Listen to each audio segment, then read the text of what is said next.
सितंबर 2023 में लेबनान और इजराइल के बीच संघर्ष तेजी से बढ़ गया, जिसमें इजराइल ने हिजबुल्लाह के खिलाफ बड़े हवाई हमले करवाए, जिसमें इजराइल ने हिजबुल्लाह के प्रमुख कमांडर इब्राहिम मोहम्मद कबेशी को मार गिराया, जो संगठन की मिसाइल और यूनिट का नेतृत्व कर रहे थे। ये हमले 2006 की घटनाओं के संघर्ष के बाद से अब तक की सबसे भयानक घटनाओं में से एक है, जिसमें 558 से अधिक लोगों की जान गई, जिनमें कई महिलाएं और बच्चे शामिल थे। कबेशी हिजबुल्लाह के वरिष्ठ कमांडर थे, जो 1980 के दशक से संगठन के साथ जुड़े हुए थे। उनके नेतृत्व पर हिजबुल्लाह ने इजराइल पर बहुत सारे हवाई हमले करवाए, जिसमें इजराइल का बहुत सारा नुकसान हुआ, जिसमें हिजबुल्लाह की ओर से मिसाइलें और रॉकेट दागी गईं। इजराइल के हवाई हमलों का उद्देश्य था कि हिजबुल्लाह को सीमावर्ती क्षेत्रों से बाहर खदेड़ दिया जाए, लेकिन इन हमलों से लेबनान के नागरिकों को भारी नुकसान हुआ। सैकड़ों लोग मारे गए और हजारों लोग अपना घर छोड़ने पर मजबूर हो गए।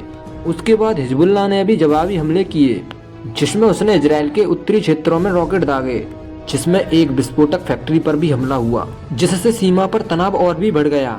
इसी बीच अंतर्राष्ट्रीय समुदाय और संयुक्त राष्ट्र में दोनों पक्षों के तनाव को कम करने की अपील की है, जिससे कि बड़े पैमाने पर युद्ध से बचा जाए। भारत की भूमिका इस संघर्ष में तटस्थ रही है।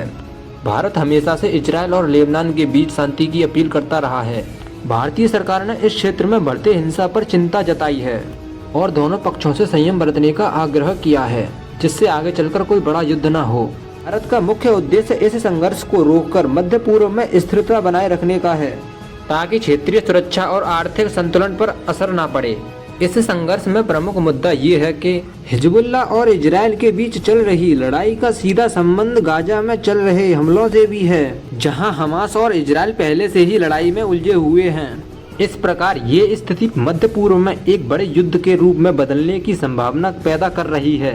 दोस्तों, इसे टालने के लिए अंतर्राष्ट्रीय कूटनीति होना बेहद जरूरी है। और दोस्तों, अभी तक आपने चैनल सब्सक्राइब नहीं किया तो चैनल को सब्सक्राइब कर लें। धन्यवाद।